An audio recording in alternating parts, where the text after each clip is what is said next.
The story opens with Earth receiving its final warning from the Galactic Empire. Ambassador Vex of the Titan Coalition delivers the ultimatum to the United Earth Defense Council. Humanity has 30 days to surrender and accept slavery, or face total. Annihilation. Captain Jake Miller stands in the command center of Earth's most classified project, the prototype warship Defiance. Unlike the sleek, energy-based ships of the galactic powers, Defiance looks crude and brutal. Its hull is thick metal plating, covered in railgun turrets, missile pods, and kinetic weapon systems. Admiral Ross briefs the crew, the Empire's scout. Reports dismiss human technology as primitive projectile weapons, compared to their advanced energy shields and plasma cannons. The aliens believe kinetic weapons are obsolete, a fatal assumption. Dr. Emma Stone, the ship's chief scientist, explains their secret advantage. While aliens perfected energy technology, humans mastered kinetic physics. Their weapons fire solid projectiles at significant fractions of light speed. No energy shield in the galaxy is designed to stop a tungsten rod moving at 15% light speed. The crew consists of battle-hardened veterans from Earth's previous conflicts. Commander Ben Hayes leads the tactical team.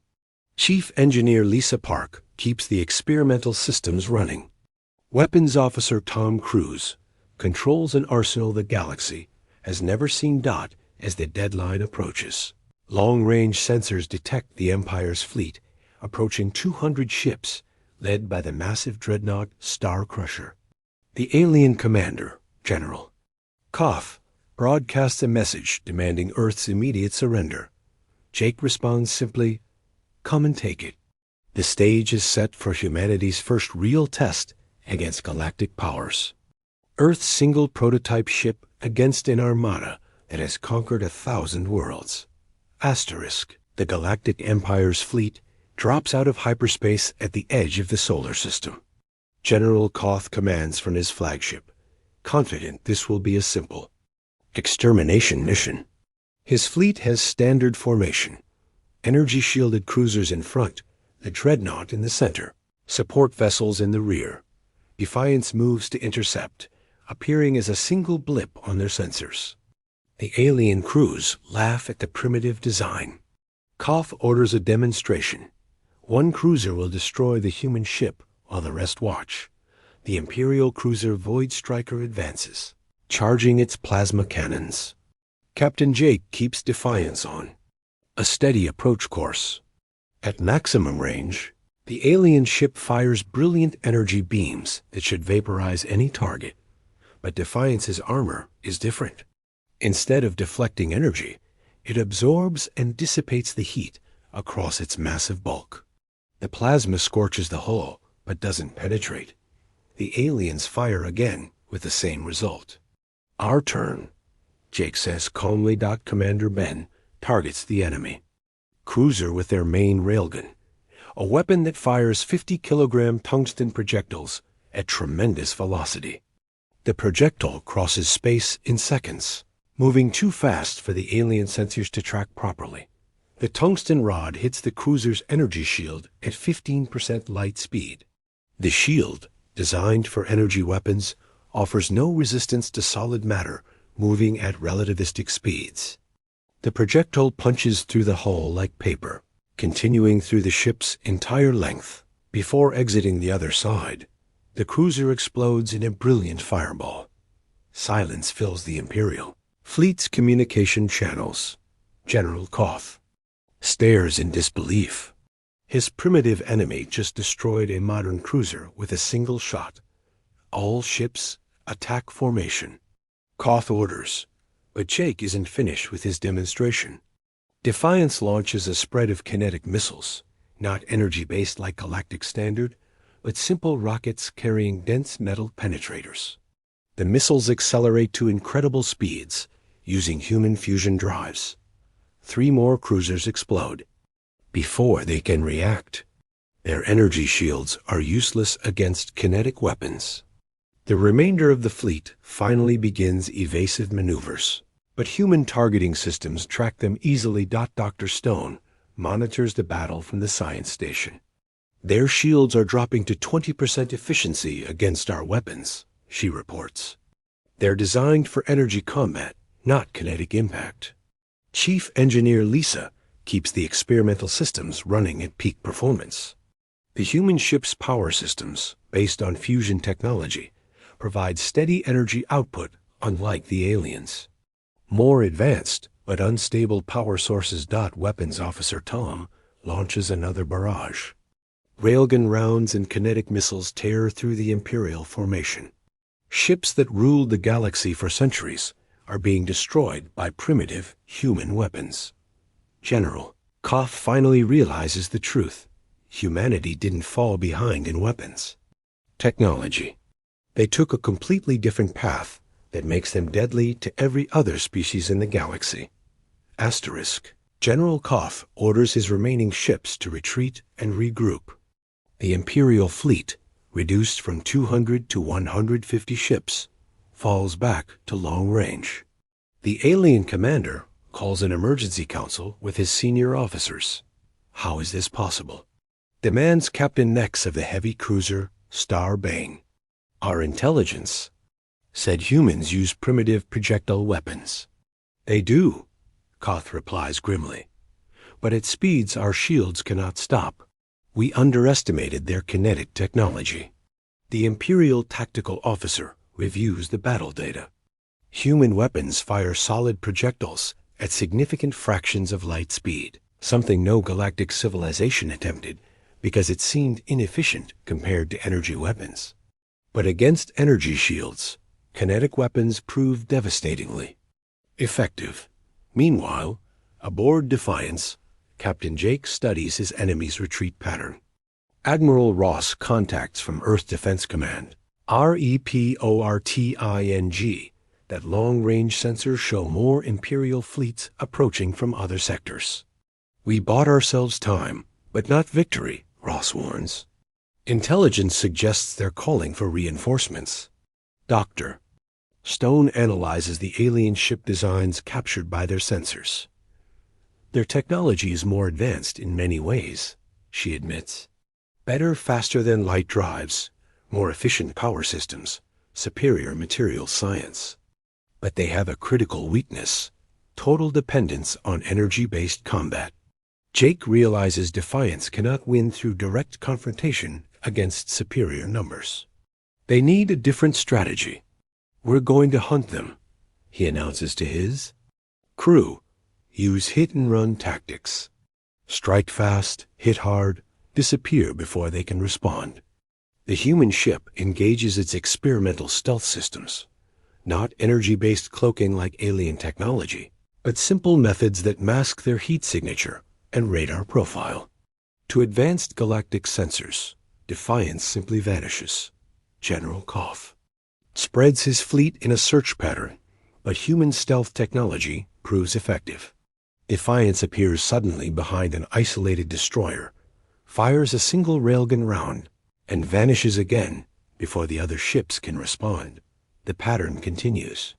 Human hit-and-run attacks pick off Imperial ships one by one. The aliens cannot adapt their tactics quickly enough to counter weapons they never encountered before. Commander Ben coordinates the attacks from the tactical station. Each strike targets a different type of vessel, gathering intelligence about Imperial ship designs and weaknesses. The data proves invaluable for future engagements. Chief Engineer Lisa pushes the prototype systems to their limits. The experimental fusion drives allow Defiance to accelerate and decelerate faster than alien ships, making hit-and-run tactics possible. Human engineering, though appearing crude, proves remarkably reliable under combat stress. Tom perfects their targeting systems against alien vessels. Each successful hit provides more data about how kinetic weapons interact with galactic technology. The learning curve favors humanity's adaptable approach to warfare. After 6 hours of guerrilla combat, the Imperial fleet loses 30 more ships. General Koth faces a crisis of confidence among his remaining captains. They demand to know how a single primitive vessel is destroying their advanced fleet. Signal the High Command, Koth orders reluctantly. Request immediate reinforcements and new tactical guidance. We may need to revise our entire approach to human combat capabilities. But Jake isn't finished with his psychological warfare. Defiance broadcasts on all Imperial frequencies. This is Captain Miller of the human warship Defiance. You came to destroy Earth. Now you're running from a single ship. How many more will die before you admit humans don't surrender? The message has its intended effect. Alien crews begin questioning their commanders and their mission. Some ships report maintenance problems that seem suspiciously like sabotage by their own crews. 3 days later, Imperial reinforcements arrive, a massive fleet of 500 ships led by Fleet Commander Tor aboard the super dreadnought Galaxy's Wrath. The new commander brings different tactics and technology specifically designed to counter human kinetic weapons. Dr. Stone analyzes the new Imperial formations through long-range sensors. They've modified their shield configurations, she reports. Multiple overlapping energy barriers, designed to slow down projectiles before impact. The aliens also deploy new weapons, gravity-based systems that can deflect incoming kinetic rounds. Fleet Commander Tor has studied the previous battle records and adapted accordingly. They learn fast, Jake admits. But so do we. Admiral Ross contacts from Earth with crucial intelligence. Human spies in the outer colonies report that the Empire is mobilizing its entire military might against Earth. Over 2,000 ships are converging on the solar system. We can't win through attrition anymore, Jake tells his crew. Time for a different approach. The plan is desperate but necessary. Instead of engaging the main fleet directly, Defiance will target the Imperial command structure. Cut off the head, and the body will struggle to coordinate. Using advanced stealth systems, the human ship infiltrates the enemy formation. The modified alien shields prove partially effective against kinetic weapons, but human engineering adapts quickly. Tom modifies their railgun rounds with explosive penetrators that detonate after breaching the shields. The first target is a command cruiser coordinating fleet movements. Defiance appears from stealth, fires 3 explosive penetrator rounds, and disappears before the escorts can respond. The command ship's destruction creates immediate confusion in that sector. Commander Tor realizes the humans changed tactics. He orders his flagship surrounded by defensive formations, but Jake anticipated this response. They're protecting their command ship, Ben observes. But that makes it a bigger target. Dr. Stone has been working on a new weapon system, a kinetic torpedo that can change course mid-flight. Unlike energy-based guided missiles, the kinetic torpedo uses simple chemical thrusters to adjust its trajectory while maintaining tremendous velocity. The first test comes against Tor's defensive screen. Defiance fires a spread of kinetic torpedoes that initially appear to miss their targets. But the torpedoes adjust course, striking the defensive ships from unexpected angles. Energy shields, optimized for frontal assault, prove vulnerable to attacks from above and below. Chief Engineer Lisa reports problems with their experimental systems.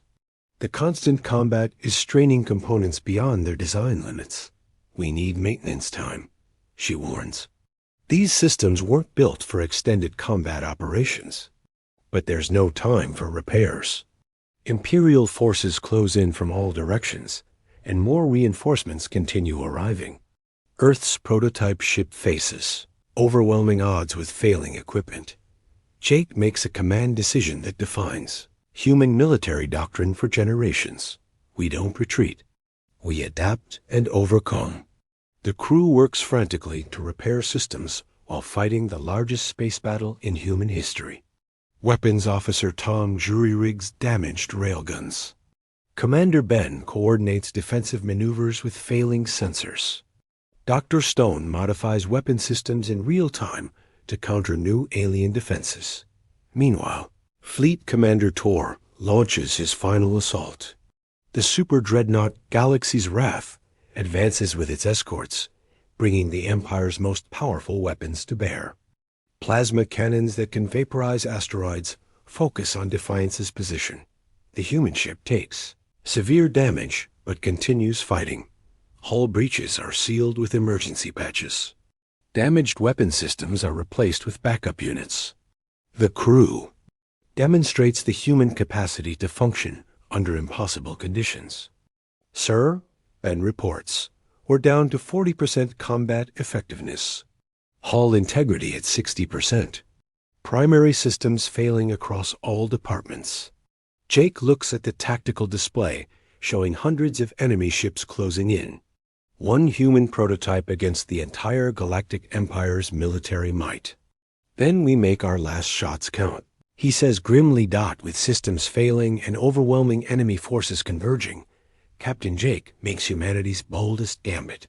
Instead of conventional tactics, he orders a direct assault on the Imperial super dreadnought, ramming speed with every weapon firing. "Are you insane?" Fleet Commander Tor demands when his sensors detect the human ship's suicide approach. That primitive vessel cannot harm Galaxy's Wrath. But Jake has one final innovation. Dr. Stone has been preparing a kinetic weapon unlike anything previously attempted, using Defiance itself as a projectile. The ship's experimental fusion drives can accelerate their entire vessel to tremendous velocity, turning the prototype into a relativistic weapon. "All crew to emergency stations," Jake announces. "Prepare for maximum acceleration." Chief Engineer Lisa diverts all power to the drives. The fusion reactors output energy at dangerous levels, but human engineering proves robust enough to handle the strain. Defiance accelerates toward the super dreadnought at increasing velocity. Weapons Officer Tom fires every remaining weapon during the approach. Railgun rounds, kinetic missiles, and explosive penetrators tear through the Imperial defensive screen. The barrage isn't meant to destroy the enemy flagship. It's designed to clear a path for their final attack. Commander Ben coordinates the approach, calculating trajectory and impact point. Human mathematics and physics, developed through centuries of warfare, prove superior to alien tactical computers in this desperate situation. Fleet Commander Tor orders all ships to intercept the human vessel, but it's too late. Defiance reaches significant fraction of light speed, becoming unstoppable by conventional weapons. The super dreadnought's energy shields face their ultimate test against pure kinetic force. At the last moment, Jake activates the ship's final system, an experimental device that converts their fusion reactors into a kinetic energy bomb. The impact will be devastating, but the crew knows their sacrifice will save Earth. For humanity, Jake declares as Defiance strikes Galaxy's Wrath. The collision releases energy equivalent to several nuclear weapons. The super dreadnought, designed to withstand energy attacks, cannot survive the kinetic impact of an entire ship moving at relativistic speed. Both vessels are destroyed in a brilliant explosion visible across the solar system. But the sacrifice achieves more than tactical victory. The destruction of their flagship and commander breaks Imperial morale completely. Alien crews, already demoralized by losses to primitive human weapons, begin surrendering or fleeing the system. Admiral Ross coordinates the cleanup from Earth Defense Command. Human reinforcement ships, built using lessons learned from Defiance's design, arrive to secure the remaining Imperial vessels. The prototype's sacrifice bought time for mass production of kinetic weapon ships. 3 months later, Ambassador Vex returns to Earth under very different circumstances. The Titan Coalition, witnessing humanity's military capabilities, offers alliance instead of conquest. Other galactic powers send diplomatic envoys, eager to avoid conflict with the species that destroyed the Empire's navy. The wreckage of Defiance becomes a monument in Earth orbit. Admiral Ross delivers the dedication speech. This ship and her crew proved that human ingenuity, determination, and sacrifice can overcome any odds. They didn't just save Earth, they secured humanity's place among the stars. Dr. Stone, promoted to head of human defense research, continues developing kinetic weapons technology. Her innovations become the foundation for humanity's rise as a major galactic power. The primitive weapons that aliens dismissed prove revolutionary across the galaxy. The story concludes with humanity's expansion into space as an equal partner with other civilizations. Human military technology, based on kinetic weapons and innovative tactics, provides security for Earth's growing interstellar presence. But the real victory wasn't technological. It was proving human spirit. When faced with impossible odds, the crew of Defiance chose to fight rather than surrender. Their sacrifice demonstrated the human refusal to accept defeat, a trait that earns respect throughout the galaxy. The Galactic Empire collapses within a year, its military doctrine proven obsolete against kinetic weapons.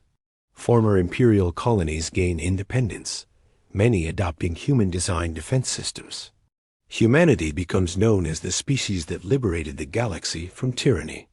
Years later, when alien children ask their parents about the Great War, they learn about the prototype ship that changed everything. Defiance becomes legend, proof that sometimes the underdog wins through innovation, determination, and willingness to sacrifice everything for freedom. The story ends with new human ships patrolling the galaxy, carrying kinetic weapons and the same fighting spirit that saved Earth. Humanity's message to any future threats remains simple: come and take it. The end